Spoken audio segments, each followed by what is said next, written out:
Betapa rumitnya masalah suku ini di Timur Tengah. Di Timur Tengah belum selesai. Afghanistan hanya 7 suku, 100% Muslim. Irak masih masalah suku, masih dominan. Begitu pula Suriah. Jadi seorang tokoh politik, dia berhasil menjadi pemimpin, harus didukung oleh suku. Gak cuma kalau hanya partai. Oleh karena itu mereka gagal dalam membangun kebersamaan. Teologinya benar, agama Islam benar, kita juga belajar dari sana. Teologinya benar, syariatnya benar. Bicara budaya, bicara akhlak, mereka gagal. Contoh.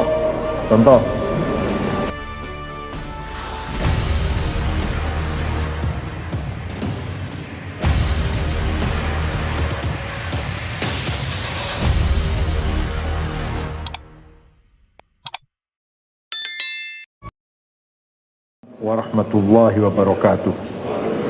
Bismillah, alhamdulillah, wassalatu wassalamu ala sayyidina Muhammad Rasulullah wa ala alihi wa sahbihi wa man tabi'a sunnatahu wa jama'atah min yaumina hadha ila yaumin nahdhah. Yang saya hormati Bapak Menteri BUMN Republik Indonesia Gus Erick Thohir. Biar awet muda, Pak. Dipanggil Gus biar awet muda, dan kalau nakal-nakal dikit pantas Gus tuh. Kalau Kiai nggak pantas. Yang terhormat Bapak Sekretaris Kementerian BUMN, tamu kita dari Indofarma ya, Indofarma, ya BUMN, dan dari Indofarma, rekan-rekan pengurus harian, ada staf khusus Wapres, Pak Mas Teguh Bedowi, siapa lagi yang ada? Dari P2N ada, dari P2N, ya. Bapak Ibu sekalian, COVID-19 sudah merupakan desain azali dari Allah. Maka kita sebagai orang beriman harus siap menerimanya, harus siap menyikapinya. Tidak boleh putus asa, tapi juga tidak boleh sembrono, tidak boleh sembarangan. Kita tetap bersikap dewasa, tenang, tapi mari kita upaya mengatasi itu dengan langkah-langkah yang sesuai dengan ilmu pengetahuan, sesuai dengan aturan, sesuai dengan kebenaran ilmiah. Tidak boleh dengan emosional. Kita sebagai masyarakat umum, masyarakat mayoriti, maka kita harus peduli sama. Disinilah pentingnya kita pertama memperkuat mental kita. Katanya Pak Jokowi dulu revolusi mental. Ya ini lagi diuji nih. Betul-betul kita sudah revolusi mental belum? Menjadi mental yang kepribadian yang tangguh, yang kokoh, yang tegar, tidak menyerah dengan apapun, tapi dengan sikap yang dewasa dan sikap yang ilmiah, yang profesional. Begitu pula saya tertarik dengan jargonnya Pak Menteri kita ini, baru kali ini ada Menteri BUMN bicara akhlak. BUMN yang berakhlak. Akhlak itu, ya kita semua tahu lah, Rasulullah bersabda, sekali-kali saya diutus di muka bumi kecuali membangun akhlak. Kalau dirinci itu banyak. Bakti orang tua, silaturahim, tengok orang sakit, tengok orang kematian, menolong orang lagi kesusahan, semua itu akhlak. Tapi kalau kita ringkas dalam satu kata, satu kalimat, bahasa Arabnya Pak Menteri, husnul mu'asyarah, membangun kebersamaan yang baik, membangun sinergitas yang baik, itu akhlak yang paling penting. Bagaimana hubungan antara satu sama lain, baik pribadi maupun kelompok, kita bangun dengan baik. Alhamdulillah, itu namanya akhlakul karimah. Nabi itu diutus untuk itu. Jadi percuma teologi, percuma syariat, percuma jenggot panjang, jidat hitam atau celana cingkrang, kalau tidak fokus pada bagaimana berupaya membangun kebersamaan sebagai satu keluarga besar dengan hubungan yang baik. Nah, alhamdulillah kita sudah mapan, sudah selesai bangsa ini dari perbedaan suku, masalah suku sudah selesai. Sekian suku kita sudah selesai. Sebagai keluarga besar, satu bangsa, di kantor-kantor, di partai politik, di ormas, di apa, di PBNU saja, segala suku ada di PB ini, Madura ada, Sunda, Sumatera, semua ada di sini, Bugis ada, Banjarmasin ada, no problem. Betapa rumitnya masalah suku ini di Timur Tengah. Di Timur Tengah belum selesai. Afghanistan hanya 7 suku, 100% Muslim. Irak masih masalah suku, masih dominan. Begitu pula Suriah. Jadi seorang tokoh politik, dia berhasil menjadi pemimpin, harus didukung oleh suku, gak cuma kalau hanya partai. Oleh karena itu mereka gagal dalam membangun kebersamaan. Teologinya benar, agama Islam benar, kita juga belajar dari sana. Teologinya benar, syariatnya benar. Bicara budaya, bicara akhlak, mereka gagal. Contoh, kalau secara ambil kita satu persatu, dia pinter-pinter, high class, high level. Apalagi di Lebanon, waduh, semua pokoknya internasional lah. Dari Sunni, Rafiq Hariri, dari Syiah, Nabi Bere, ada Hussein Nasrullah, dari Druz, Wali Jumblat, Kamal Jumblat, Sabri Ja'ja, dari ada lagi Syiah satu lagi, Nabi Bere, selalu menjadi ketua parlemen seumur hidup rupanya. Walhasil Sunni, Syiah, Druz ada di Lebanon semuanya itu, Katolik, Kristen ada semuanya. Kalau kita lihat satu-satu pinter-pinter, tapi ketika membangun kebersamaan gagal. Perang saudara sejak tahun 75. Begitu pula Irak, begitu pula Suriah.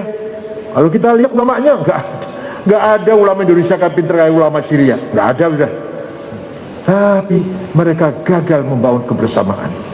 Kita alhamdulillah ya, walaupun ulamanya lumayan ngimami tahlil, lumayan untuk ngimami sholat, atau ceramahnya lumayan untuk dongeng-dongeng, ceramahnya nggak ilmiah banget. Tapi kita sukses membangun kebersamaan. Nah, di sini kesempatan ini kita buktikan bahwa dengan pandemi ini kita semakin kokoh, semakin solid, semakin sinergi satu sama lain. Maka Indonesia menyongsong 100 tahun ini 2045 ya.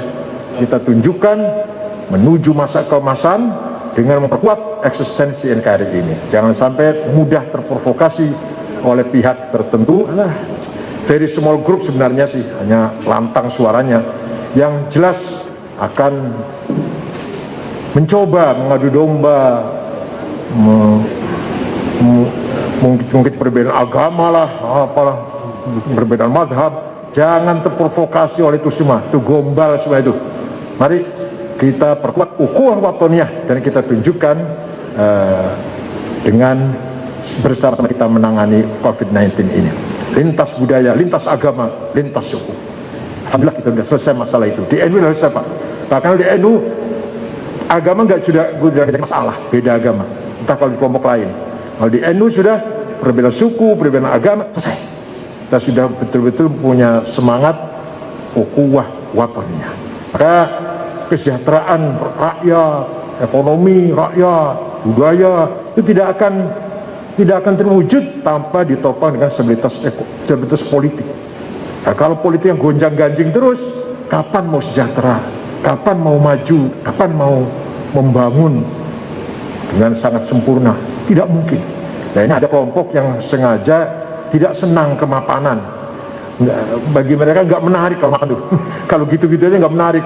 Maunya cari sensasi atau apalah. Kira-kira tak ada yang bayar atau karena apalah, walhasil tidak senang kalau kemapanan. NU tidak seperti itu. NU tidak seperti itu. Itu satu. Kedua, Pak, ada orang yang belum tahu, kalau Pak Erick sudah tahu. Ada menteri belum tahu, Pak. Di NU ini sudah banyak orang pinter.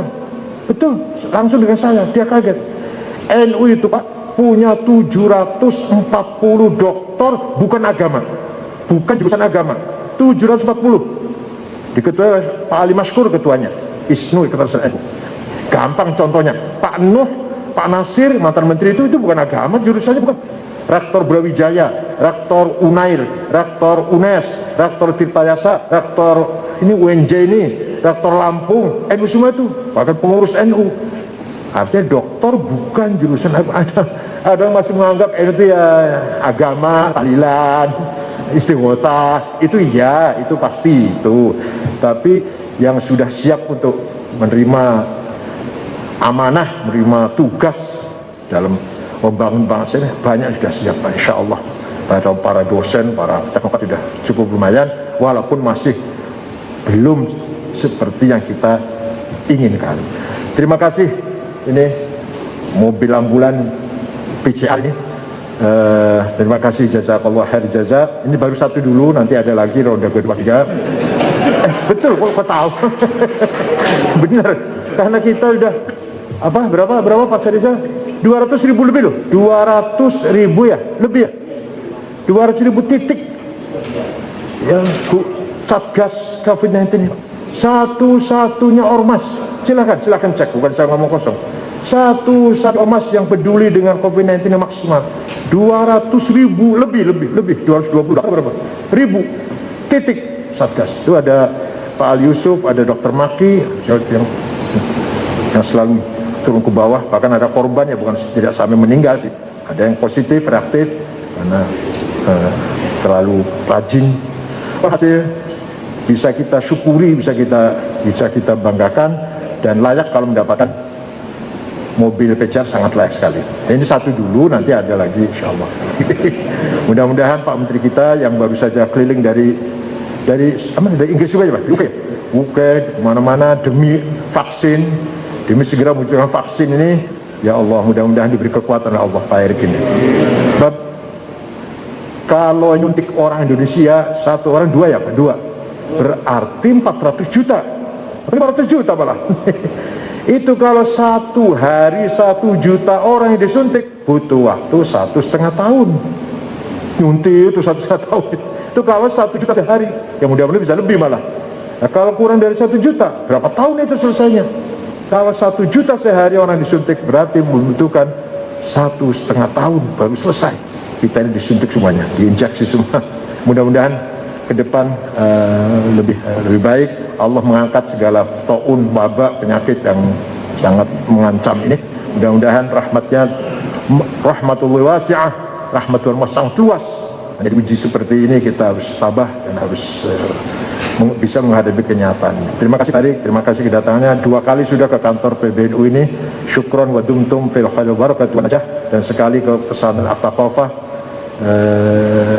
Bila perlu kita kasih kartanu ya, bila perlu ya. Ada gunanya enggak kira-kira? Syukron wa dumtum fil khair wa barakatuh wa najah. Assalamualaikum warahmatullahi wabarakatuh.